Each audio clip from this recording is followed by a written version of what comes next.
Hello नमस्कार। 12वीं class के पॉलिटिकल साइंस के टॉप 5 क्वेश्चन लॉन्ग क्वेश्चन देखने वाले हैं जो बोर्ड एग्जाम के लिए बहुत ज़्यादा महत्वपूर्ण क्वेश्चन साबित होने वाला है।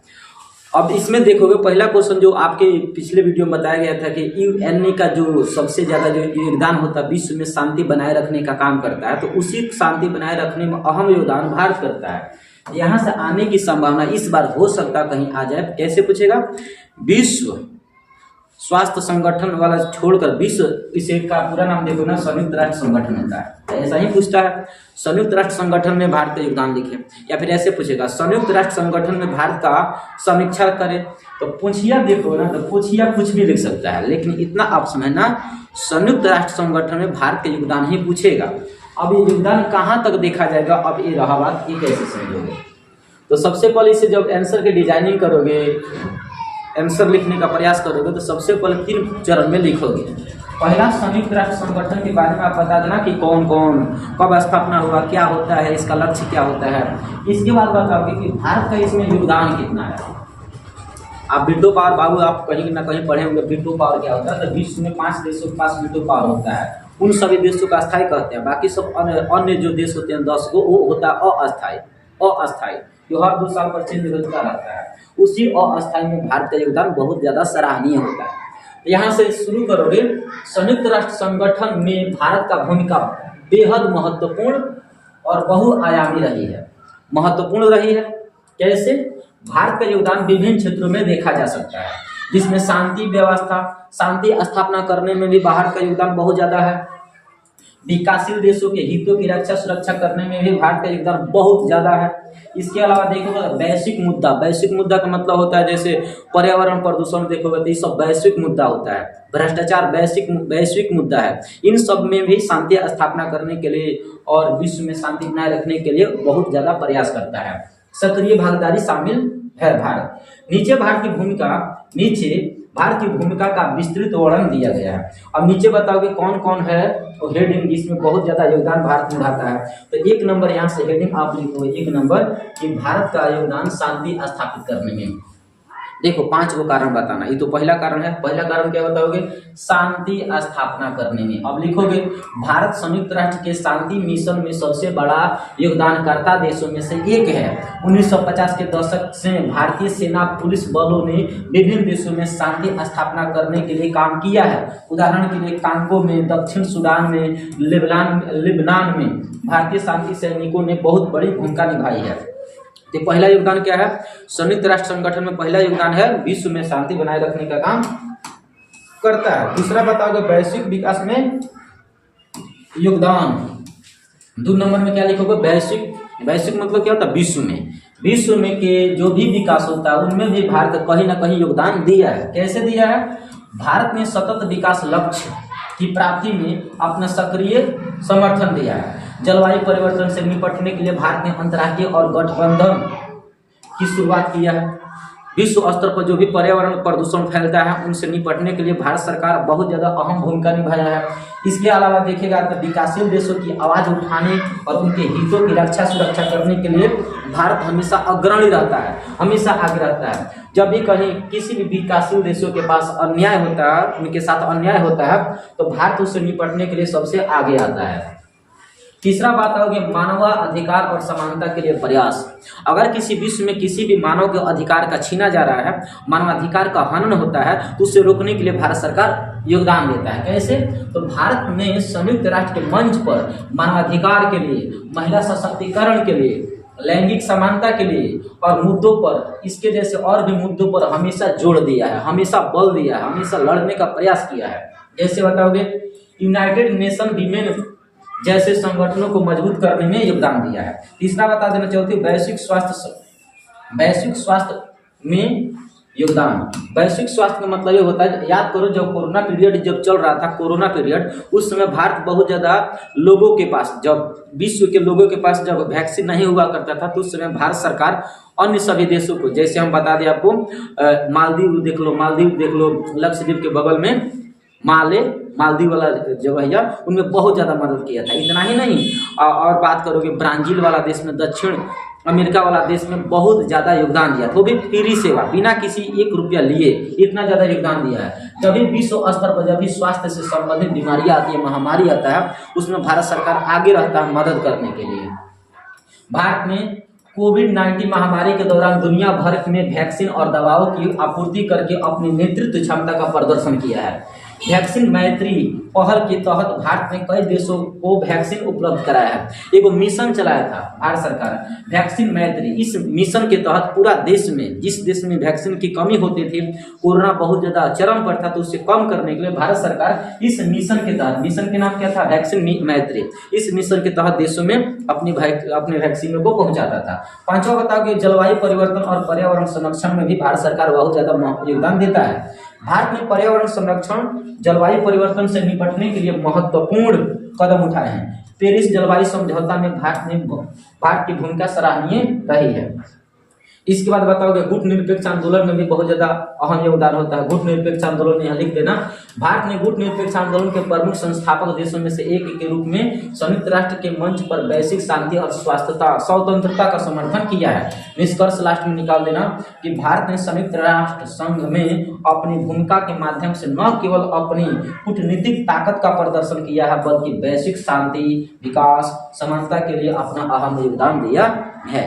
तो इतना बात आप लिखोगे 5 नंबर में, ठीक है। इसके बाद हम 2 नंबर की बात करें। दूसरा प्रश्न नंबर ये पूछेगा राष्ट्र निर्माण का अर्थ क्या है और इसके समक्ष कौन कौन सी चुनौतियां आई है सामने। देखो, राष्ट्र निर्माण क्या होता है? राष्ट्र का एक करना, राष्ट्रीयकरण करना, राष्ट्र को बनाना, राष्ट्र का संगठन करना, राष्ट्र निर्माण होता है। जब राष्ट्र निर्माण हो रहा था तो उस समय कौन कौन सी चुनौतियां देखी गई, वही सभी चुनौतियों को यहाँ लिखोगे। कैसे लिखोगे? पहले अर्थ सुनो। राष्ट्र निर्माण का अर्थ होता है एक ऐसे समाज और देश का निर्माण करना जो राजनीतिक, सामाजिक और आर्थिक और सांस्कृतिक रूप से स्थिर और संगठित और प्रगतिशील हो, उसको राष्ट्र निर्माण कहते हैं।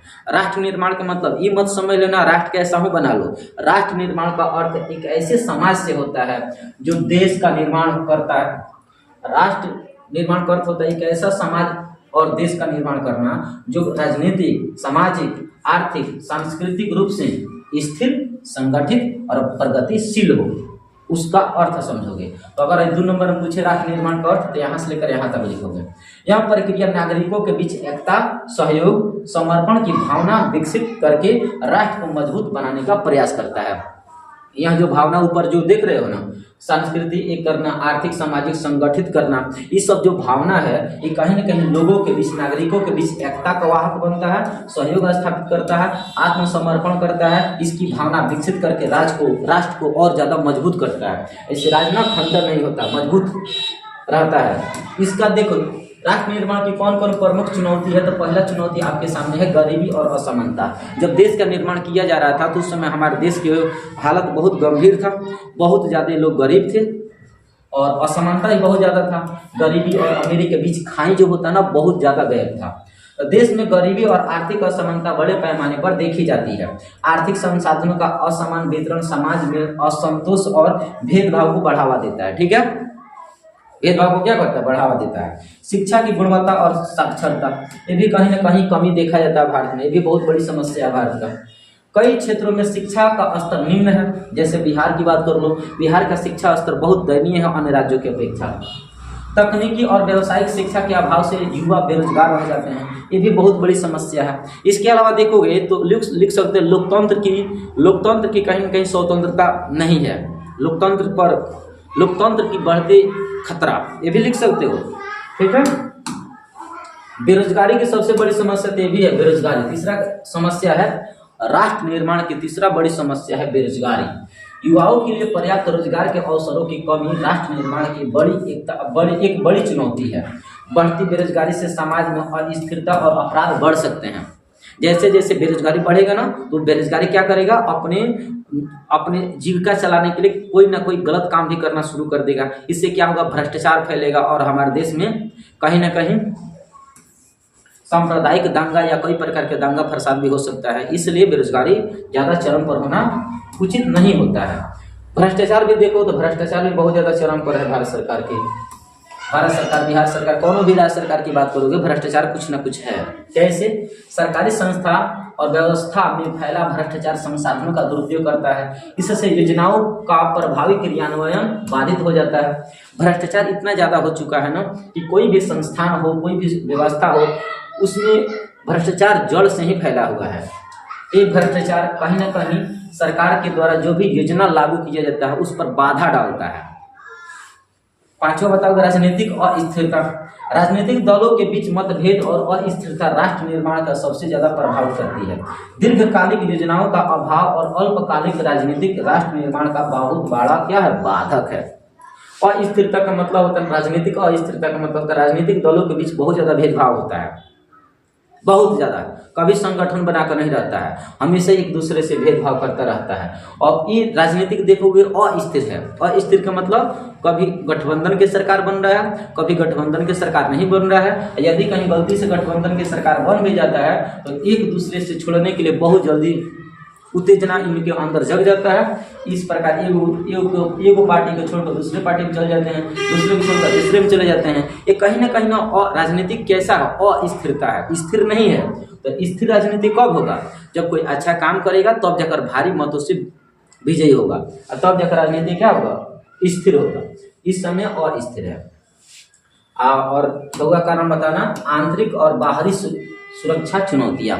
हमारे देश के आंतरिक भी कहीं ना कहीं चुनौती है और बाहरी भी चुनौती है। बाहरी चुनौती इसलिए है क्योंकि बाहरी जो मुल्क है ना, हमारे देश के पड़ोसी मुल्क, वो कहीं ना कहीं आक्रमण करने के लिए बेताब रहते हैं। तो इसमें देखोगे आतंकवाद, नक्सलवाद, सीमा विवाद जैसी समस्या राष्ट्र निर्माण की सबसे बड़ी बाधक है। राष्ट्रीय सुरक्षा को मजबूत बनाए रखना अत्यंत आवश्यक है। तो ये 2 बेर लिख का प्रयास करोगे ना तब जाकर अच्छा होगा। सबसे पहले क्या करना, राष्ट्र निर्माण क्या होता है वो बता देना क्या होता है। उसके बाद कारण बताना कि कौन कौन से ऐसे कारण है जो राष्ट्र निर्माण के लिए बाधक उत्पन्न करता है, चुनौती उत्पन्न करता है। भ्रष्टाचार बताओगे, बेरोजगारी बताओगे, शिक्षा और साक्षरता बताओगे। इसके अलावा आप बता सकते हो आंतरिक सुरक्षा, बाहरी सुरक्षा, आंतरिक सुरक्षा, बाहरी सुरक्षा बता सकते हो। इसके बाद लोकतंत्र के निर्माण भी कर सकते हो। लास्ट में निष्कर्ष निकालकर पाठ कर देना, मतलब एक क्वेश्चन हो जाएगा, क्वेश्चन के आंसर खत्म। निष्कर्ष में निकालोगे राष्ट्र निर्माण एक जटिल और सतत प्रक्रिया है। राष्ट्र निर्माण कैसा? एक जटिल है, बहुत कठोर है और एक सतत प्रक्रिया है, लगातार वाला प्रक्रिया है, जिसमें सभी नागरिकों, संस्थाओं, सरकार का सक्रिय सहयोग आवश्यक है। इन चुनौतियों का समाधान करके ही एक समृद्ध, सुरक्षित और विकसित राष्ट्रों का निर्माण संभव है।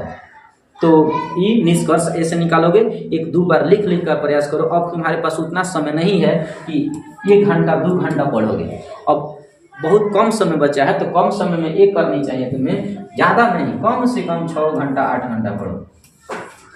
अब इसे डिवाइड कर दो, कौन विषय कितना घंटा हमें पढ़ना है। जो विषय कमजोर लग रहा है उस पर थोड़ा ज़्यादा ध्यान देने की जरूरत है, और जो विषय मजबूत है उस पर थोड़ा कम ध्यान दो, क्योंकि पहले से ही मजबूत है, उसे और मजबूत करने की जरूरत अब नहीं है। उसके जगह पर कोई और विषय को मजबूत करो ताकि दोनों समकालीन में नंबर आ सके। तीसरा प्रश्न देखो, तीसरा प्रश्न, अमेरिकी वर्चस्व क्या यह समकालीन विश्व राजनीति में अस्थायी है?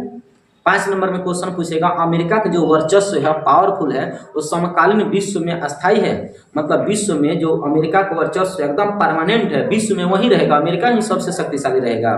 तो ऐसा कुछ कहा नहीं जा सकता है, क्योंकि अमेरिका से टक्कर लेने वाले देखोगे तो सोवियत संघ अर्थात रूस है, चीन है, भारत है, ऐसे विशाल विशाल देश हमारे सामने हैं जो कहीं ना कहीं अमेरिका से टक्कर लेने की संभावना आगे रखते हैं। आज देखो अमेरिका में इतना ज़्यादा तहलका मचा हुआ, आग लगे की संभावना पर आग लगा हुआ है। उस आग लगी इतना ज़्यादा अमेरिका को कमजोर दिन पर दिन करते जा रहा है, जो कहीं ना कहीं उसके चक्कर में अमेरिका से संबंधित प्रश्न आने की संभावना बन सकता है, हो सकता है कहीं आ जाए, क्योंकि अमेरिका से रिलेटेड है और अमेरिका में आग लगा, बहुत ज़्यादा चर्चा में है अमेरिका, तो हो सकता है कहीं क्वेश्चन ही आ जाए, इसलिए बढ़िया से इसे देखना। क्वेश्चन समझा, क्वेश्चन क्या बोलता है? कहता है अमेरिका की जो पावर है, शक्तिशाली है, स्वामित्व है या फिर वर्चस्व है, पावर है, दबदबा है, वो विश्व में भी दबदबा हमेशा के लिए बना रहेगा, अस्थायी रहेगा। तो कहेंगे नहीं, ऐसा नहीं हो सकता है कि अमेरिका से टक्कर लेने वाले कहीं रूस आ जाए, चीन आ जाए, भारत आ जाए, कुछ कहा नहीं जा सकता। इसलिए वर्चस्व इनका अस्थायी नहीं है और अस्थायी है, कभी भी हट सकता है। जब इनको पीछे करने के लिए चीन पीछे कर देगा, समझो कि इनका पावर खत्म हो गया। देखो तो लिखोगे अमेरिका ने 20वीं सदी के मध्य से वैश्विक राजनीतिक और अर्थव्यवस्था पर सैन्य शक्ति में अपना वर्चस्व स्थापित किया है। अमेरिका सबसे ज्यादा काम किन क्षेत्रों में करता है? सेना के सैन्य बल में, सैन्य क्षमता में सबसे ज्यादा खर्चा करता है। और इसके अलावा देखेगा अर्थव्यवस्था में भी इसके पास ज्यादा योगदान रहता है। विश्व में सबसे ज्यादा अर्थव्यवस्था ना अमेरिका करता है, सबसे ज्यादा ट्रिलियन डॉलर यही करता है, 19 कुछ ट्रिलियन हो गया है, इसके पास पैसा ज्यादा है। वैश्विक राजनीति में भी इसका अहम योगदान होता है और सैन्य शक्ति पर बहुत ज्यादा इसका वर्चस्व स्थापित कर लिया, पहले से ही वर्चस्व स्थापित है। 19वीं सदी के मध्य में, मतलब 1950 के दशक में देखोगे ना, जब द्वितीय विश्व युद्ध खत्म होता है उसके बाद अमेरिका अपना वर्चस्व दिखाना शुरू हो जाता है। 1991 में जब सोवियत संघ टूटता है तब इसका जाकर एक ध्रुवीय विश्व बन जाता है। एक ध्रुवीय का मतलब होता है एक ही अमेरिका के पास पावर सब आ गया जब सोवियत संघ टूट जाता है। तो कहोगे विशेषकर शीत युद्ध के बाद सोवियत संघ के पतन के साथ अमेरिका ने एकमात्र महाशक्ति के रूप में उभरकर अंतर्राष्ट्रीय व्यवस्था को प्रभावित कर दिया। 1991 तक अमेरिका के टक्कर देने वाला सोवियत संघ था, जिसे रूस बोलते हो।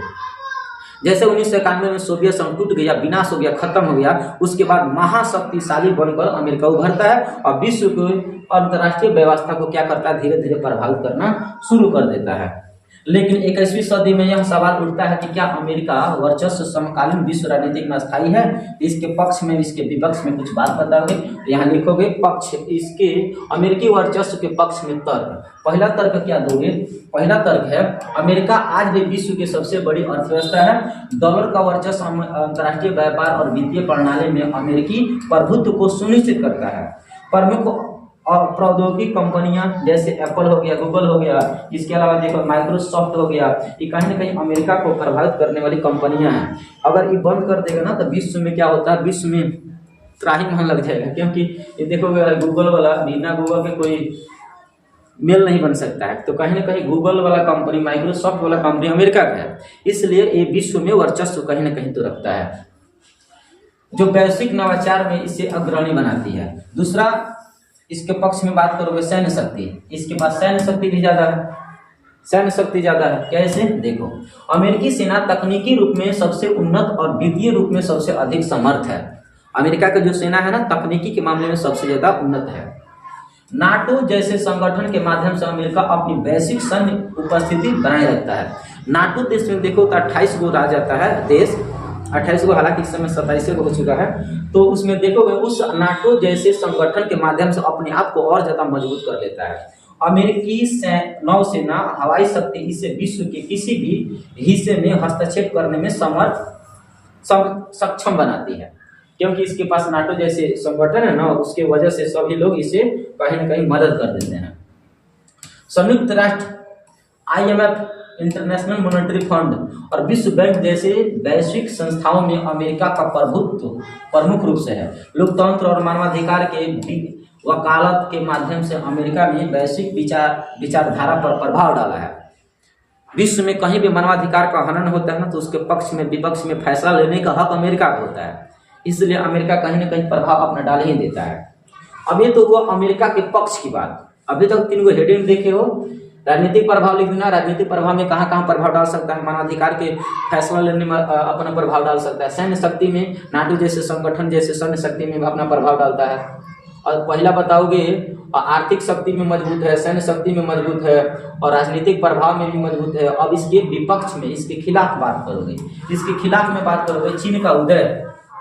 खिलाफ का मतलब इसके विरुद्ध, इसके विरुद्ध अमेरिका के विरुद्ध कौन कौन काम करता है? चीन का उदय। चीन ने अमेरिका को आर्थिक और सैन्य शक्ति के रूप में चुनौती देना शुरू कर दिया है। चीन एक ऐसे देश उभर रहा है ना, तो कहीं ना कहीं विश्व में पैसा के मामले में 2 नंबर पर चीन आता है। पता है 11 कुछ ट्रिलियन इसके पास डॉलर है और 19 कुछ उसके पास है, और भारत के पास 4 कुछ है। तो कहीं ना कहीं चीन अमेरिका को टक्कर देने के लिए सामने आ रहा है। ठीक है। Belt and road initiative BRI के माध्यम से चीन वैश्विक व्यापार और निवेश में महत्वपूर्ण भूमिका निभा रहा है। देखो एक बहुत बड़ा बेल्ट एंड रोड इनिशिएटिव, ये एक प्रकार के देखोगे तो ये योजना है। इस योजना के माध्यम से चीन वैश्विक व्यापार और निवेश में महत्वपूर्ण भूमिका निभा रहा है। व्यापार हो चाहे निवेश हो, महत्वपूर्ण भूमिका निभाता है। इसके अलावा चीन देखो तो क्या करता है, अमेरिका के साथ तकनीकी प्रतिस्पर्धा में चीन 5G, AI और बायोटेक्निकल में तेजी से प्रगति कर रहा है। जिस प्रकार अमेरिका देखो तो अमेरिका अपने टेक्नोलॉजी के क्षेत्र में बहुत ज़्यादा अपने आप को उन्नत कर रहा है, तो उसी प्रकार चीन भी देखोगे तो उन्नत करता है। अमेरिका की अधिकांश कंपनी ना चीन में नहीं चलती है, पूरी तरह से बैन है। तो खुद का चीन वाला क्या करता है ना, खुद का अपना सब ऐप डाउनलोड करता है, सब ऐप अपने आप से बनाता है चीन, किसी दूसरे अमेरिका जैसे देशों से वो लेन देन नहीं करता। नवाचार के क्षेत्र में देखो, नवाचार के क्षेत्र में तो चीन अपने आप स्वतः अपने आप के डेवलपमेंट कर लेता है, जिसे बोलते हो आप आत्मनिर्भर। तो दूसरे देश के भरोसे नहीं है जैसे भारत है। भारत में देखो तो गूगल जैसे कंपनियां होता है ना, भारत बहुत ज़्यादा यूज करता है, लेकिन चीन में ऐसा नहीं होता है। चीन वाला खुद ही अपने आप को बना लिया है। दूसरा बताओ तो बहुध्रुवीय विश्व का उदय। बहुध्रुवीय विश्व का उदय का मतलब ये होता है विश्व में बहुत से ऐसे देश हैं जो अमेरिका के खिलाफ है, वो सभी विरोधी देश अमेरिका के पक्ष में एकजुट हो रहे हैं। इसके वजह से भी अमेरिका कहीं न कहीं पीछे दब जाएगा।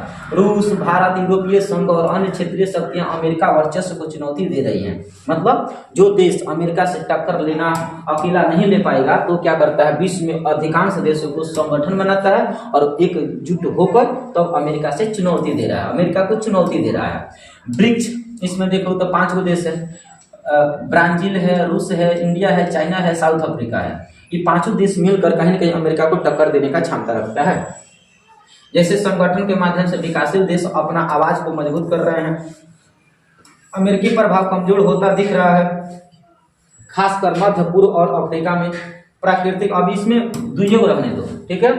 एगो बहुध्रुवीय विश्व का उदय और एगो चीन का उदय, ये दुगो खिलाफ में बात कर देना। है तीसरा लिखने की जरूरत नहीं है, तीसरा लिखना चाहोगे तो लिख देना प्राकृतिक संसाधन और पर्यावरणीय मुद्दे।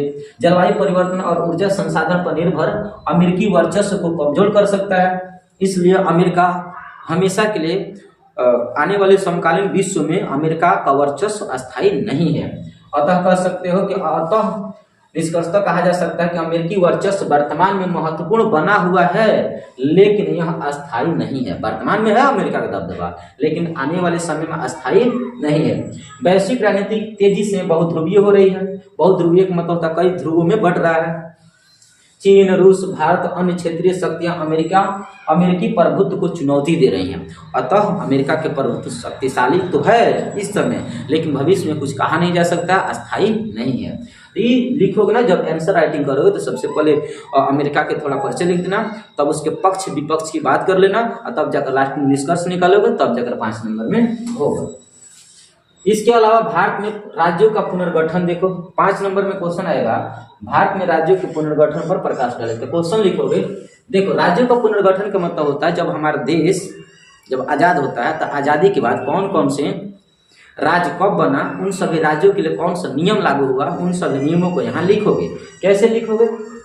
भारत में राज्य का पुनर्गठन एक जटिल प्रक्रिया जो भारत की सांस्कृतिक, भाषाई, भौगोलिक और सामाजिक विविधता के कारण कठिन है। स्वतंत्रता प्राप्ति के बाद भारत में क्षेत्रीय प्रशासन को सुव्यवस्थित करने के लिए राज्यों का पुनर्गठन की आवश्यकता महसूस हुई। जब देश आजाद होता है तो अलग अलग राज्यों के लोग अलग अलग राज्य बनाने का आंदोलन करने लगे। उन लोगों का कहना यह था कि भाषा के आधार पर राज्यों का गठन हो, लेकिन भारत सरकार कहता था सांस्कृतिक, भाषाई, भौगोलिक और सामाजिक विविधता के कारण जटिल है, लेकिन सुप्रशासन के अनुसार राज्यों का गठन किया जाएगा। तो ये तो परिचय में लिखोगे ना, ये परिचय में लिखना, और तब यहाँ से लिखना यह प्रक्रिया मुख्यतः भाषाई, सांस्कृतिक, प्रशासनिक और आर्थिक आधार पर हुई है। तो राज्यों का पुनर्गठन लोगों का मांग था भाषाई आधार पर, लेकिन सरकार कहता था कि प्रशासन के आधार पर होगा, लेकिन लोगों ने नहीं माना। तो बहुत बड़ा आंदोलन हो गया था, जिसमें कुछ लोग, एक कांग्रेसी नेता आंध्र प्रदेश में दब कर बहुत बड़े अनशन पर मर जाता है, जिसकी वजह से उन्हीं लोगों के बतिया मान लिया जाता है। फजल अली आयोग में भाषा के आधार पर राज्यों का गठन कर दिया जाता है। तो अब यहाँ से लिखोगे आप, पहला हेडिंग डालोगे राज्य के पुनर्गठन आयोग 1953 से 1956, ठीक है। 1953 में राज्य पुनर्गठन आयोग का स्थापना हुआ और 1956 में जाकर क्या हुआ, पेश किया गया। तो खाली पोस्ट में लिख देना ही, भाषा के आधार पर राज्यों का पुनर्गठन की मांग को व्यवस्थित करने के लिए 1953 में फजल अली आयोग का गठन किया गया था। फजल अली आयोग कौन थे? उस समय रिटायर्ड सेवानिवृत्ति थे, मतलब मुख्य न्यायाधीश के जब मुख्य न्यायाधीश थे। आयोग ने 1955 में अपनी रिपोर्ट प्रस्तुत की जिसमें मुख्य सिफारिशें निम्नलिखित है। पहला सिफारिश क्या है? पहला सिफारिश है राज्यों का गठन भाषा के आधार पर सांस्कृतिक समानता के आधार पर हो। दूसरा है प्रशासनिक सुविधा और राष्ट्रीय एकता को प्राथमिकता दी जाए। तो उनका मुख्य उद्देश्य यही था और लोगों का मेन मकसद भी यही था, भाषा के आधार पर। और वो भी फजल अली आयोग भी कह दिया ठीक है भाषा के आधार पर ही होगा, तो दो नियम बना दिए और इसी के आधार पर राज्यों का पुनर्गठन करना शुरू कर दिए। राज्य पुनर्गठन अधिनियम 1956। देखो भले ही पेश गठन हुआ 1953 में और पेश हुआ 1955 में और चालू हो जाता है 1956 में। तो जैसे जैसे डेट लिखा है एकदम सही लिखा है। 1956 में राज्य पुनर्गठन अधिनियम पारित किया गया, जिसके तहत 14 राज्य और 6 केंद्र शासित प्रदेश बनाए गए। शुरुआत में राज्य पुनर्गठन अधिनियम के अनुसार कितना राज्य पहले शुरू में बनाए गए थे? 14, और कितना केंद्र शासित प्रदेश? 6। ये सब लिखोगे। भाषा आधार पर राज्य को पुनर्गठित किया गया। राज्यों के पुनर्गठन की प्रमुख घटनाएं निम्नलिखित है। अब यहाँ से लिखोगे प्रमुख घटना, कौन कौन घटना कब घटा है। जैसे 1960 में देखो, 1960 में हुआ महाराष्ट्र मराठी भाषा का आधार पर पहले बॉम्बे चलता था। बॉम्बे में गुजराती मराठी सभी लोग थे। 1960 में होता है, 2 भाग में यहाँ से बांट दिया जाता है। नीचे वाले को मराठी वाले क्षेत्रों को महाराष्ट्र बना दिया गया, गुजराती वाले क्षेत्रों को गुजरात बना दिया गया। बॉम्बे राज्य को विभाजित करके भाषा के आधार पर महाराष्ट्र मराठी के आधार पर बना और गुजरात गुजराती के आधार पर बनाया गया। 1966 में बात करेगा हरियाणा और चंडीगढ़ बना। हरियाणा और चंडीगढ़ कैसे बनता है? देखो हरियाणा और चंडीगढ़ देखो तो पहले केवल पंजाब चलता था। पंजाब को पंजाबी भाषा और हिंदी भाषा क्षेत्र में विभाजित कर दिया गया और हरियाणा का गठन किया गया और चंडीगढ़ को केंद्र शासित प्रदेश बनाया गया था। ठीक है, तो पंजाब से कुछ जमीन काट कर हरियाणा और चंडीगढ़ बना दिया गया था। ठीक है, इस सब के सब पहले पंजाब कहलाता था। 1972 में पूर्वोत्तर राज्यों का गठन हुआ, जैसे मेघालय, मणिपुर, त्रिपुरा और अरुणाचल प्रदेश को पूर्ण राज्य का दर्जा दिया गया। इस सब के सब कहीं न कहीं असम से पट के निकला है। ये सब राज्य देखोगे ना, असम पहले बहुत बड़ा राज्य था, उसी में से सबसे पहले नागालैंड किधर गया? इसमें नहीं है। नागालैंड तो सबसे पहले काट कर निकाल दिया गया, तब मेघालय, मणिपुर, त्रिपुरा और अरुणाचल प्रदेश सभी राज्यों को पूर्ण रूप से दर्जा दे दिया जाता है। ये सब याद रखना, जैसे लिखा गया वैसे वैसे आप लिखोगे। अगला है 2000 ईस्वी में ना 3 गो राज्य अलग होता है। अब लिखोगे 2003 नए राज्यों का गठन। 2003 में नए राज्यों का गठन। देखो एगो तुम्हें ट्रिक बताते हैं, छत्तीस उत्तर झार। इसका मतलब ये है 2000 में ना छत्तीसगढ़ मध्य प्रदेश से अलग होता है, अब उत्तराखंड उत्तर प्रदेश से अलग होता है, झारखंड बिहार से अलग होता है। ये सब 2000 ईस्वी में हुआ था तीनों अलग। 1 नवंबर को, 9 नवंबर को और 15 नवंबर को। कैसे? उत्तर प्रदेश से उत्तराखंड अलग हुआ, मध्य प्रदेश से झारखंड अलग हुआ, छत्तीसगढ़ अलग हुआ और बिहार से झारखंड अलग हुआ। 2014 में सबसे नवीनतम जो राज्यों का गठन हुआ, 2014 में तेलंगाना का गठन होता है। कब? 2014 में। कब? 2 जून 2014 में। ठीक है, आंध्र प्रदेश को विभाजित करके तेलंगाना का गठन किया गया। निष्कर्ष में निकाल लेना कि भारत में राज्यों का पुनर्गठन एक सतत प्रक्रिया है जो लोकतांत्रिक व्यवस्था और सामाजिक, आर्थिक और आवश्यकताओं के अनुसार होती रही है। जैसे जैसे लोगों का मांग आया है वैसे वैसे भारत सरकार उनकी मांगों को पूर्ति करने के लिए भारत सरकार उनके समस्या करता है, राज्यों को पुनर्गठन करके उनको अलग अलग कर देता है जैसा उनका मांग होता है। इस प्रकार कितना क्वेश्चन हुआ? 4 क्वेश्चन पढ़ते रहो।